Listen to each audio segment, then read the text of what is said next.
Badwam TV Badwam so the edu so no ye Badwam kase na no pay mede brown some na edoso kakra na etodwa wo mu bi ya wo beti ni mpanifo da kolebu renal dialysis unit nanim one more abie ama yennuano mu asabi wo monya ha won kidneys ho no ene wo betumi akoho ye de ho nsam no ebe brow TUC fo nso de to Ghana fo nyina anim sempa ye ne nkoso ammo de mu ode emmo ye economy ana ye sikasem no ho ban se ebeje agu eno ne nsem bi na no pay mede brow Adom TV Badwam kase so wo go TV a channel no ye 119 DSTV channel no eye 280 so wo YouTube a Adom TV 2 bobo a ubenya yen ewo ho mede de afia amankwa tamaklo afia ni de mientie se de nsem ni chiremu etie empanifo eda Kolebu Teaching Hospital se yemfanto obi anim titiw ne womo a womo kidney ho aba hawa fein womo ba ho no se one more abie renal dialysis unit no nti won betumi aba Adom TV etwaso Omanfo bekaya bosume be de wo ho ana okopie mu ewo renal unit eye bebi a womo ye dialysis ewo Kolebu ayaresabia womo etu mu ema omanfo ho ekire mo pa nanso sese mpenifo ewo Kolebu ayaresabia e de aba betudwa se womo ebie unit ni se omanfo ebetimi akoho akoje ayarehwe mpenifo ewo ayaresabia ho e de atudwa se womo ne osoafo a ono enehwe apomuden hu nsem so kweku agimamenu e de niema awodo bi egu akwam se ne eka bi a ayaresabia no ede omanfo bi no womo etimi akotua saaka no womo nso asan de ato mrahwebedwafo enim se womo hwe se sika Kolebu pese woje ewo saa unit no womo nso ebeye hu bibi na womo atiase se ne bema ayaresabia no enyuma a womo eye no etimi akonenim womo de ato eye stakeholders awodo enim se womo enhwe se womo bebo ayaresabia no se ne ekodu ahokyiremu a womo betimi akonenim na de esiye ebi ansan ankwankosi ensemi womo ekruchi edegu nkrata so Trade Union Congress in Perinforce Ghana Empire na ye bono yankoso amiamu mmone dene sebe ye bebo ye sikasamo ntoto ye no ewo memu emmo fom ne mu mebema ne mu so Adom kase etwaso. We are in a state that all Ghanaians, wherever you are, you should have Ghana in mind, whatever you are doing. If you are at your workplace, think about Ghana. And whatever you do it in the interest of Ghana. If you are in a church and you are praying, pray for Ghana. Why should we do that now? Because we are in a very serious situation. As I said, we are standing at the edge of a cliff. And so any wrong move can land us down. Let us all work together to get Ghana out of the danger. And I'm sure we all benefit from that. What in nsem etu dwa ewie ye no onipa ono ana NDC amanyoko no eyi ni se wonmeye Frankatuni ema NDC amanyoko no John Dramani Mahama enso di tudwa se senka civil society organizations yi ene NDC amanyoko no eka wono eboma eyade a enka womo ebetimi ama omampeni Ekufuado na mamu no wetimi akire de waye ede ama oman Ghana. NDC was left alone as the solitary voice seeking to hold the government accountable and speaking up for the voiceless Ghanaians. And we were often cast out as spoiled brats who were ranting just because we had lost power. Today, the chickens have come home to roost. And we are all affected. As he said, country broke, country no broke, we all did inside. There must be an end to this decline and a restoration of stability.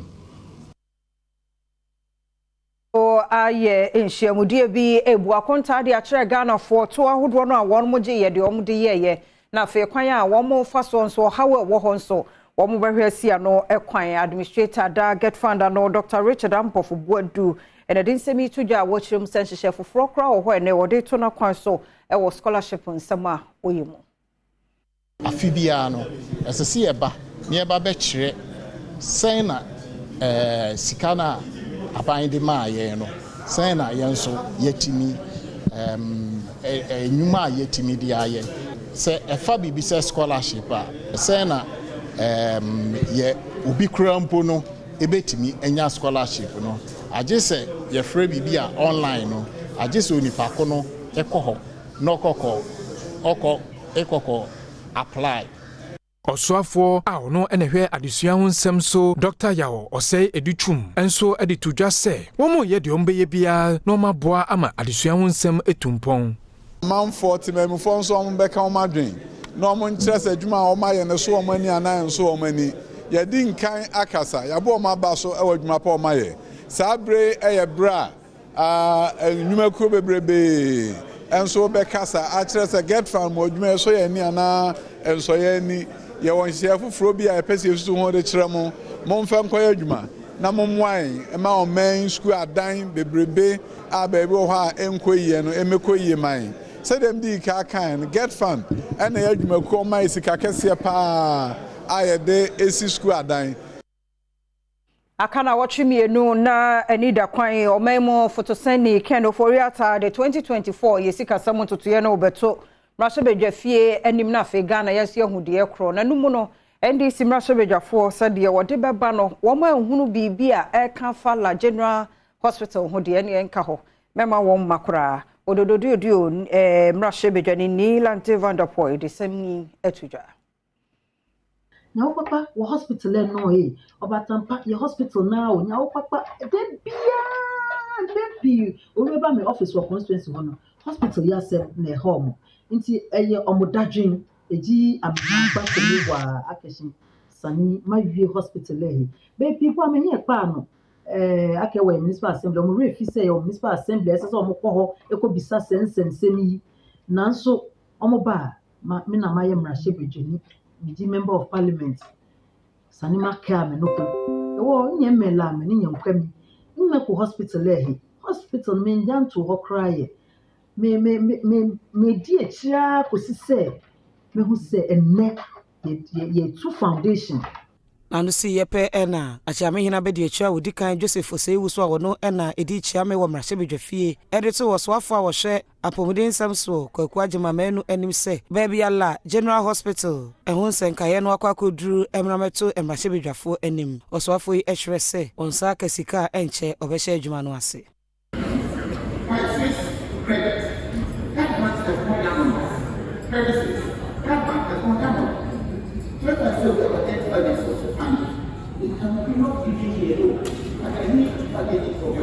And that's why I said I will come and deep into talk and actually some crashing before the branch man gets the palace. Into Adom TV, Badwam Kasiano so na yon concern for from school for me nu and they want one another and see do na womra shebedwani a wo ada batom pesua so and e dey to just say ni ho kwan say wo no esibiem ofise eye Adom Senior High School nsuo eni ho nti na wo so omokọ fra osutade ni mokọ se be wi akire na de won konsie do Adom Kase etwaso. Mr. Speaker, there is no water currently in Adom because the water company has shut down their facilities and they are not producing water. Mr. Speaker, Adom now we are in danger. We need water. The students, 2 of them lost their life. Mr. Speaker, these students are always in their dormitories. They have their water, their food, everything there. But since the incidents, they have been exposed to the river. Enwechi, former Gender and Children Minister Sarah Josafo and Susweka de Toasu say, I have not been able to visit some of the areas, but at least we're all privy to the fact that a number of our media houses have carried it. And I think that issues concerning children, water, food, health in this situation must be considered seriously. And I think the appropriate quarters should assist our Member of Parliament for Adom. The 4-year walk home prior so at one shop more if we say quino prior so abeti fee quino de enya kra mfutro ene eku won Adom Kase ne won edin komo yi Made ekwa store ni microphone nyoma fita nyina sei Mrs. Ensu salum o bia salum wa ha ono susu mfutro rewra mu santi e maye bre 3 days bia do mo water ba koma ekwa yepe ye stores no ye ha no ye ha saa ne hu se ka bi dim rikeba saa na bofra ne mfutro ntinu wa hunu ntika o twam in fact say that ne koye no kaka ne ebo na akunu wa hu se kwan no fine wa ye ba fansuo megu so maye fansuo megu so maye odun suo gu so at least ye nyina more asthmatic patients obi oye we say nyina nkola fa kwan su pa ko school o me ba na matade nyina and omo heliko mu a do you know the kind of effect they are getting wanu si yepe na assembly members mienu a womo efo ade omanfo yiye so edito emrahye bedwani wa betifi Brian ne champion enim se one contractor wo de sa kwan ne ye ema no nkasa no meto aso ema omanfo nintam so ne yepe ama infutro ekwen especially minuanu ewo ekwan ho ebrepa meme shop wa ha matu esan infutro ni ade nti se no ene fafo wa ya adwen se ye beye rams kakra se ne beye infutro no overtaking nti de meka ne se ekwan no ye ni age se eba so ne mo omu speed up na se yi nsuo bi kra no do ba sprinkle so aman a ebeboan aman ho atoye wa ha no ne yesem perifo ne se omumu ayi na motumi speed up because school ha edu han so drivers for the speed pa even rounds aye they are not agreeing omo person mate asen crofo din crofo atem but crofo dumo ha shops wa ha obahwe no na mfuturo nyina age shops na aboso ha ne akoye untimi ntondwe no bo ha every say mfuturo nkwa age kwan no so enti esere honorable branch champo say yesere no okasa ekọ enim enti yesere no onkasa ma contractor no if nothing at all krampo mo mo fanso nkukwa no so ma Maminyina no so na Adom TV Badwam kasia no pay no memfansi ha medidi afia amankwa tomaklu menko ba bia be 2 minutes ni